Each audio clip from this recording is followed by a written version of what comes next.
नमस्कार, दिन भर की बड़ी खबरों में आपका स्वागत है। मैं हूं अस्मिता। इस बुलेटिन में आज बात होगी 5 राज्यों में हो रहे चुनाव पर डीबी लाइव के ओपिनियन पोल की। बताएंगे असम में कांग्रेस के घोषणा पत्र में क्या है खास, पश्चिम बंगाल में ममता और पीएम मोदी के क्या हैं दावे, जानेंगे तमिलनाडु में कैसे फंसी एआईएडीएमके और बुलेटिन के आखिर में बात मोदी सरकार के नए फरमान की। लेकिन तमाम बड़ी खबरों से पहले एक नजर सुर्खियों पर। हरियाणा में बीजेपी जेजेपी मंत्रियों का फिर से बहिष्कार, केंद्र के कृषि कानूनों के खिलाफ नहीं थमा गुस्सा, गांवों में प्रवेश पर प्रतिबंध। असम की जनता को साधने की तैयारी में कांग्रेस, कल से कांग्रेस महासचिव प्रियंका गांधी का 2 दिवसीय असम दौरा, यात्रा के दौरान 6 रैलियों को करेंगी संबोधित। बीजेपी के सभी मुद्दों से सहमत नहीं है मेट्रोमैन श्रीधरन, बोले कमल के बिना राज्य दांव पर, हाल ही में बीजेपी में शामिल हुए हैं मेट्रोमैन श्रीधरन। बेरोजगारी के विरोध में 23 मार्च को बिहार विधानसभा का घेराव करेंगे आरजेडी नेता तेजस्वी, युवाओं से धर्म और पार्टी से ऊपर उठकर बेरोजगारी के खिलाफ आवाज बुलंद करने की अपील। सुर्खियों के बाद बात आज की बड़ी खबर की। पश्चिम बंगाल, असम, केरल, तमिलनाडु और पुडुचेरी में विधानसभा चुनावों के लिए मतदान का समय नजदीक आता जा रहा है। असम और पश्चिम बंगाल में पहले चरण के लिए प्रचार में अब सप्ताह भर का भी समय नहीं बचा है। इस बीच डीबी लाइव ने 5 राज्यों में मतदान से पहले जनता की राय जानने की कोशिश की है। तो डीबी लाइव के ओपिनियन पोल में किसकी बनती दिख रही है सरकार, देखिए हमारा ये ओपिनियन पोल। पुडुचेरी में बीजेपी की बनेगी सरकार या फिर कांग्रेस की होगी वापसी। केरल में इतिहास बदलने में कामयाब होगा एलडीएफ या फिर कांग्रेस करेगी सत्ता पर कब्जा। तमिलनाडु में स्टालिन करेंगे चमत्कार या फिर एआईएडीएमके की सत्ता रहेगी बरकरार। असम में कांग्रेस और बीजेपी में किसको चुनेगा मतदाता, और पश्चिम बंगाल में ममता का किला रहेगा सुरक्षित या फिर बीजेपी लगाएगी सेंध। हम बारी बारी से सभी राज्यों की करेंगे बात। सबसे पहले पुडुचेरी की। पुडुचेरी में विधानसभा की सीटें हैं 30, जिसमें से बीजेपी को 21 से 23 सीटें, कांग्रेस को 7 से 9 सीटें और अन्य को 0 से 1 सीटें मिल सकती हैं। यानी बीजेपी पहली बार पुडुचेरी में सरकार बना सकती है। बीजेपी गठबंधन में एआईएडीएमके और एनआर कांग्रेस शामिल हैं। केरल की बात करें तो यहाँ मुकाबला एलडीएफ और यूडीएफ के बीच ही दिख रहा है। केरल की 126 सीटों में से एलडीएफ को 71 से 74 सीटें, यूडीएफ को 65 से 68 सीटें, बीजेपी को 0 से 2 सीटें और अन्य को 0 सीटें मिल सकती हैं। केरल में इस बार मुकाबला बेहद करीबी है। अभी एलडीएफ को बहुमत मिलते दिख रहा है, लेकिन यूडीएफ भी ज्यादा पीछे नहीं है। बात तमिलनाडु की करें तो यहाँ की 234 सीटों में से एआईएडीएमके को 56 से 60 सीटें, डीएमके को 162 से 166 सीटें, एमएनएम को 7 से 9 सीटें और अन्य को 3 से 5 सीटें मिल सकती हैं। तमिलनाडु में 10 साल बाद डीएमके की सरकार बनती दिख रही है। असम की बात करें तो असम की 126 सीटों में से बीजेपी को 56 से 58 सीटें, कांग्रेस को 66 से 68 सीटें, अन्य को 1 से 3 सीटें मिल सकती हैं। और अब हम बात करते हैं पश्चिम बंगाल की। पश्चिम बंगाल में 294 सीटें हैं और यहाँ टीएमसी को 172 से 177 सीटें, बीजेपी को 74 से 79 सीटें, कांग्रेस को 41 से 46 सीटें, अन्य को 0 से 2 सीटें मिल सकती हैं। डीबी लाइव के सर्वे में पुडुचेरी में बीजेपी गठबंधन, असम और तमिलनाडु में कांग्रेस गठबंधन की सरकार बनती दिख रही है, जबकि पश्चिम बंगाल में टीएमसी और केरल में लेफ्ट गठबंधन सत्ता में वापसी करता दिख रहा है। डीबी लाइव के ओपिनियन पोल में पश्चिम बंगाल और केरल को छोड़कर बाकी के तीनों राज्यों में सत्ता बदलती दिख रही है। पश्चिम बंगाल में टीएमसी और केरल में वामपंथी गठबंधन वापसी करता दिख रहा है। असम में कांग्रेस इस बार बेहद मजबूती से लड़ती दिख रही है। हमारे ओपिनियन पोल में भी कांग्रेस गठबंधन बहुमत के पार दिखाई दे रहा है। वैसे बीजेपी भी ज्यादा पीछे नहीं है। दोनों ही दलों ने प्रचार में पूरी ताकत झोंक रखी है। राहुल गांधी असम में प्रचार कर रहे हैं और आज उन्होंने कांग्रेस का चुनावी घोषणा पत्र भी जारी किया। तो कांग्रेस के घोषणा पत्र में क्या है खास, देखिए इस रिपोर्ट में। 3 चरणों में असम के विधानसभा चुनाव के लिए मतदान होना है, जिसमें पहले चरण के लिए मतदान 27 मार्च को किया जाएगा। ऐसे में हर राजनीतिक दल की धड़कनें तेज हैं। हर दल अपनी चुनावी तैयारी पर जोर देने में लगे हैं और इसी बीच आज कांग्रेस ने असम विधानसभा चुनाव के लिए अपना घोषणा पत्र जारी किया है। गुवाहाटी में कांग्रेस का मैनिफेस्टो जारी करने के कार्यक्रम में कांग्रेस नेता राहुल गांधी भी मौजूद रहे। कांग्रेस के इस मैनिफेस्टो में कहा गया है कि घर में काम करने वाली प्रत्येक गृहिणी को 2000 रुपए प्रति माह दिया जाएगा। नौजवानों को 5 लाख नौकरियां प्रदान की जाएंगी। असम में नागरिकता कानून लागू नहीं होने दिया जाएगा। चाय बागानों में काम करने वाले मजदूरों को मोदी सरकार के 165 रुपए प्रतिदिन के मुकाबले 365 रुपए प्रतिदिन दिए जाएंगे। असम के प्रत्येक घर को 200 यूनिट फ्री बिजली दी जाएगी। बता दें कि ये वही 5 वादे हैं जो राहुल गांधी जनसभा को संबोधित करते समय कई मंचों से बोल चुके हैं और आज भी घोषणा पत्र जारी करने से पहले राहुल गांधी ने असम के गोहपुर और जोरहट में रैली की और जनता को साधने की पूरी कोशिश की। राहुल गांधी ने अपने संबोधन में कहा था कि हम छोटे और मिडिल साइज बिजनेस की मदद करेंगे, उन इंडस्ट्रीज की मदद करेंगे जिससे रोजगार सृजन होगा। हम असम के लाखों युवाओं को रोजगार देने की गारंटी देते हैं। अब राहुल गांधी की लुभावनी बातों और कांग्रेस के इस घोषणा पत्र से जनता पर कितना असर पड़ता है, ये तो 2 मई को आने वाले चुनावी नतीजों से ही पता चलेगा। असम में कांग्रेस कोई कमी नहीं छोड़ रही है। कांग्रेस के घोषणा पत्र में कई लुभावनी घोषणाएं की गई है। वहीं बीजेपी पश्चिम बंगाल में पूरा जोर लगा रही है। आज पीएम मोदी पश्चिम बंगाल में पार्टी के चुनाव प्रचार के लिए पहुंचे थे। पीएम ने यहां ममता सरकार को खूब कोसा। इसका जवाब ममता बनर्जी ने भी दिया। देखिए ये रिपोर्ट। चुनावी हलचल तेज है तो रैलियों का दौर तो आम है। ऐसे में अब जनता किसके साथ है, इस पर हर राजनीतिक दलों की नजर है, जिसके चलते इन दिनों पश्चिम बंगाल में राजनीतिक पार्टियां अपनी पूरी ताकत रैलियों में झोंक रहे हैं। और आज भी जहां पीएम मोदी खड़गपुर में रैली कर रहे थे, तो वहीं मुख्यमंत्री ममता बनर्जी भी हल्दिया में हुंकार भर रही थी। खड़गपुर में पीएम मोदी ने ममता बनर्जी पर निशाना साधते हुए रोजगार और स्वरोजगार के अवसरों को रोकने का आरोप लगा दिया। पीएम मोदी ने कहा कि देश निरंतर सिंगल विंडो सिस्टम की तरफ बढ़ रहा है, लेकिन पश्चिम बंगाल में एक अलग तरह का सिंगल विंडो सिस्टम बना दिया गया है। पिछले 10 साल में तृणमूल सरकार ने हर वो काम किया जो यहाँ रोजगार और स्वरोजगार के अवसरों को रोकने वाला था। तृणमूल के सिंडिकेट के कारण अनेक पुराने उद्योग बंद हो गए। हम सबका साथ, सबका विकास और सबका विश्वास के मंत्र के साथ काम कर रहे हैं, लेकिन पश्चिम बंगाल में दीदी विकास की हर योजना के सामने दीवार बनकर खड़ी हो गई हैं। आपने दीदी पर भरोसा किया, लेकिन दीदी ने आपको दुर्नीति दी। अब पीएम मोदी जहां ममता बनर्जी पर पश्चिम बंगाल के विकास को रोकने का आरोप लगा रहे हैं, तो वहीं ममता बनर्जी ने पीएम मोदी पर देश की अर्थव्यवस्था को नुकसान पहुंचाने का आरोप लगाया है।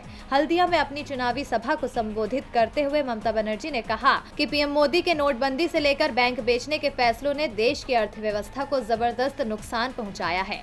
वो जल्द ही हल्दिया बंदरगाह बेचने के लिए भी कहेंगे। बता दें कि इससे पहले ममता बनर्जी ने मेदिनीपुर में पटाशपुर में चुनावी सभा की थी, जहां उन्होंने पीएम मोदी का चेहरा तक नहीं देखने की बात कह दिया था, जिसके बाद अब दोनों ओर से एक दूसरे की घेराबंदी करने में कोई कसर नहीं छोड़ी जा रही है। हालांकि अब जनता को किसके लुभावने वादे पर भरोसा होता है, ये तो 2 मई को नतीजे घोषित होने के बाद ही पता चलेगा।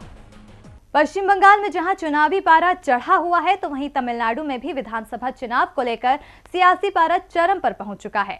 राजनीतिक दल सत्ता की दहलीज को लांघने के लिए पूरा जोर लगा रहे हैं। जहां विपक्षी गठबंधन डीएमके वादों की झड़ी लगाकर जनता को साधने की कोशिश में लगा है, तो वहीं एआईएडीएमके भी जीत की जुगत में है।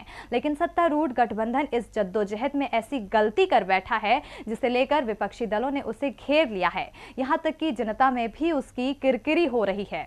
चुनाव के वक्त एक एक वोट की कीमत क्या होती है, इस बात से नेता अच्छे तरह से वाकिफ हैं। इसलिए वो वोट के लिए कोई भी खेल खेलने से भी पीछे नहीं हटते। तमिलनाडु विधानसभा चुनाव में भी वोट के लिए नोट का खेल शुरू हो चुका है, जिसमें सत्तारूढ़ एआईएडीएमके के नेता फंसते नजर आ रहे हैं। चेपोक विधानसभा क्षेत्र से एआईएडीएमके के नेता खुलेआम वोट के लिए नोट बांटते दिखे। पैसा बांटने का ये वीडियो वायरल हो गया है। ये वीडियो एआईएडीएमके के किसी स्थानीय नेता ने रिकॉर्ड किया है। वीडियो में देखा जा सकता है कि लोगों का पहचान पत्र देखने के बाद उन्हें 500 रुपए के नोट दिए जा रहे हैं। वीडियो सामने आने के बाद विपक्ष ने सत्तारूढ़ गठबंधन के खिलाफ मोर्चा खोल दिया है। डीएमके ने नाराजगी जताते हुए कहा कि वो इसकी शिकायत चुनाव आयोग से करेंगे। डीएमके की इस हुंकार के बाद एआईएडीएमके की मुश्किल पहले से भी ज्यादा बढ़ने वाली है। दरअसल चेपोक की इस सीट पर जोरदार टक्कर होने वाली है। डीएमके के पार्टी प्रमुख एमके स्टालिन के बेटे उदयनिधि चेपोक सीट से चुनावी राजनीति शुरू कर रहे हैं। यहां उनका मुकाबला पीएमके के उम्मीदवार से होगा। ये स्टालिन के परिवार की पुश्तैनी सीट है। उदयनिधि के दादा करुणानिधि को पहले कई बार यहां से जीत मिली है। इस सियासी इतिहास से साफ है कि पहले ही एआईएडीएमके के लिए चेपोक सीट पर कई सारी चुनौतियां थीं। वहीं अब उसके नेताओं ने वोट के बदले नोट का खेल खेलकर इसे और बढ़ा दिया है, जिसका असर आने वाले चुनाव में साफ देखने को मिलेगा। सूबे में 234 सीटों के लिए एक चरण में 6 अप्रैल को चुनाव होना है। मुख्य चुनाव अधिकारी की आधिकारिक वेबसाइट पर उपलब्ध आंकड़ों के मुताबिक राज्य में 234 सीटों पर कुल 6,357 उम्मीदवारों ने नामांकन दाखिल किया है, यानी कि मुकाबला जबरदस्त है। अब देखना होगा कि 2 मई को घोषित होने वाले नतीजों में कौन बाजी मारता है। तमिलनाडु में अपने कर्मों के चलते जहां एआईएडीएमके फंसती हुई नजर आ रही है, तो वहीं किसान आंदोलन के चलते बीजेपी भी फंसी हुई है। किसानों को दिल्ली की सीमाओं पर बैठे हुए 4 महीने होने वाले हैं, लेकिन सरकार के साथ उनकी मांगों पर अब तक कोई बात नहीं बनी, जिसके चलते अब किसानों ने अपने आंदोलन को लंबा खींचने के लिए नई रणनीति तैयार करना शुरू कर दिया है। तो आखिर आज क्या रहा किसानों के आंदोलन का दिन भर का हाल, देखिए ये रिपोर्ट। 26 मार्च को किसान आंदोलन के 4 महीने पूरे हो जाएंगे। इतने दिन बीत जाने के बावजूद आंदोलनकारी किसान दिल्ली की सड़कों पर बैठे हुए हैं। किसान संगठनों और सरकार के बीच अभी भी गतिरोध बना हुआ है। इसी बीच उड़ीसा में आयोजित किसान महापंचायत में राकेश टिकैत ने कहा कि पूरे देश में किसानों की लड़ाई चल रही है। किसानों ने दिल्ली को घेर कर रखा है। अभी तो पहला मामला एमएसपी का शुरू हुआ है। हमने तो अभी स्वामीनाथन कमेटी की रिपोर्ट की बात ही नहीं की है। अभी तो ये पहली सीटी है। स्वामीनाथन कमेटी की रिपोर्ट भी आएगी, मार्केट भाव भी आएगा और हमारे साथ जो नाइंसाफी हुई है उसका हिसाब भी होगा। राकेश टिकैत ने ओडिशा में सत्तारूढ़ बीजेपी सरकार से भी आग्रह किया कि वो कृषि कानूनों को वापस लेने के लिए किसानों का समर्थन करे। इस बीच किसानों ने 26 मार्च को होने वाले भारत बंद की तैयारियां भी तेज कर दी हैं। किसान संगठनों ने भारत के लिए सभी संगठनों से मदद की अपील की है। इस बीच किसानों की संख्या भी दिल्ली बॉर्डर पर एक बार फिर से बढ़ने लगी है। इन दिनों किसानों के आंदोलन के चलते जहां बीजेपी घिरी हुई है, तो वहीं उत्तराखंड में फटी जींस वाले बयान को लेकर मुख्यमंत्री तीरथ सिंह रावत की चर्चा खत्म ही नहीं हो रही है। और अब तो उनके मंत्री गणेश जोशी भी उनके सुर से सुर मिला रहे हैं, जिसके चलते नए सीएम तीरथ सिंह रावत की जमकर किरकिरी हो रही है। तो आखिर क्या कहा है गणेश जोशी ने, देखिए इस रिपोर्ट में। हाल में बनी उत्तराखंड की तीरथ सरकार में 11 मंत्रियों को मंत्रिमंडल में शामिल किया गया था, जिनमें से एक नाम गणेश जोशी का भी है। इन दिनों गणेश जोशी का एक बयान सोशल मीडिया पर खूब वायरल हो रहा है, जिसकी हर तरफ आलोचना भी हो रही है। वहीं इस बयान के कारण गणेश जोशी समेत तीरथ सिंह रावत भी विपक्षी पार्टियों के निशाने पर आ गए हैं। दरअसल गणेश जोशी ने कहा था कि महिलाओं को घर में रहकर बच्चों की देखभाल करनी चाहिए। वरिष्ठ वकील प्रशांत भूषण ने अपने ट्विटर हैंडल से गणेश जोशी के इस बयान की निंदा की है, जिसके बाद गणेश जोशी ने सफाई देते हुए कहा कि उनके कहने का मतलब था कि महिलाओं को अपने घर में रहकर बच्चों को ध्यान देना चाहिए। वहीं 2 दिन पहले ही महिलाओं के बारे में गलत बयानबाजी के चलते खुद मुख्यमंत्री तीरथ सिंह रावत की भी खूब किरकिरी हुई थी, जिसके बाद अब उनके कैबिनेट मंत्री का ये बयान साफ दिखा रहा है कि नई उत्तराखंड सरकार के मंत्रियों पर इस सत्ता का नशा इस कदर चढ़ा हुआ है कि वो नारी सम्मान तक को भूल चुके हैं। और बुलेटिन के आखिर में बात मोदी सरकार के नए फरमान की। देश में तेल, सब्जी, पेट्रोल, डीजल के साथ एलपीजी गैस सिलेंडर की बढ़ती कीमतों ने आम आदमी की हालत खस्ता कर दी है। महंगाई के इस दौर में अब लोगों का जीना मुश्किल हो गया है। कुछ समझ नहीं आ रहा है कहां जाएं, क्या करें। परेशानियों के इस दौर में अब लोगों की जेब और ढीली होने वाली है, क्योंकि खाने की चीजों के साथ साथ अब दवा के दाम भी बढ़ने वाले हैं। अप्रैल में लोगों को दवा खरीदने के लिए ज्यादा पैसा खर्च करना होगा। बढ़ती महंगाई की वजह से इंसान अपने खर्च कम कर सकता है। हर चीज में अपना मन मार सकता है, लेकिन दवा के लिए कोई भी समझौता नहीं किया जा सकता। मगर मोदी सरकार के एक फैसले ने जनता के सामने समस्याओं का अंबार लगा दिया है। दरअसल अब आम नागरिक को दवा का इंतजाम करने के लिए ही अपनी जेब ढीली करना होगा, क्योंकि नेशनल फार्मास्यूटिकल प्राइसिंग अथॉरिटी ने कहा कि सरकार ने दवा निर्माताओं को एनुअल होलसेल प्राइस इंडेक्स में 0.5% बढ़ोतरी की अनुमति दी है। दर्द निवारक दवाइयाँ, एंटी इन्फ्लेटिव, कार्डियक और एंटीबायोटिक सहित आवश्यक दवाओं की कीमतें अप्रैल से बढ़ सकती हैं। सरकार ने दवा निर्माताओं को एनुअल होलसेल प्राइस इंडेक्स के आधार पर कीमतों में बदलाव की अनुमति दी है। वहीं फार्मा इंडस्ट्री का कहना है कि मैन्युफैक्चरिंग कास्ट में 15 से 20% की बढ़ोतरी हुई है, इसलिए कंपनियां कीमतों में 20% बढ़ोतरी की योजना बना रही है, जिसके बाद आवश्यक दवाओं की कीमतें अप्रैल से 20% तक बढ़ सकती है। इस बढ़ोतरी के पीछे की वजह को सरकार ने पड़ोसी मुल्कों से जोड़ा है। सरकार की ओर से कहा गया कि स्वास्थ्य मुसीबत की वजह से आयात पर असर पड़ा है। अब आयात करना काफी महंगा हो गया है, इसलिए दवा का निर्माण भी महंगा हुआ है। अब सरकार तो आयात को महंगाई की वजह बता रही है, लेकिन इस फैसले से आम लोगों की जिंदगी पर खासा असर पड़ेगा। जो लोग आर्थिक रूप से कमजोर हैं, उनके लिए दवा खरीदना बेहद मुश्किल हो जाएगा। लेकिन यही बात मोदी सरकार नहीं समझती है और लोगों की जिंदगी से जुड़ी बेहद खास चीज यानी दवा की कीमत बढ़ा दी है। इस फैसले के बाद सरकार की नीतियां कटघरे में खड़ी होती हैं, क्योंकि एक तरफ तो पीएम मोदी आयुष्मान भारत का दिखावा करते हैं, फ्री दवाओं का दान करते हैं, लेकिन वहीं दवा के दाम में इजाफा भी कर देते हैं। अब सवाल उठता है कि क्या ऐसे बनेगा स्वस्थ भारत। और दिन भर की बड़ी खबरों में मेरे साथ इतना ही। देखते रहिए डीबी लाइव। नमस्कार।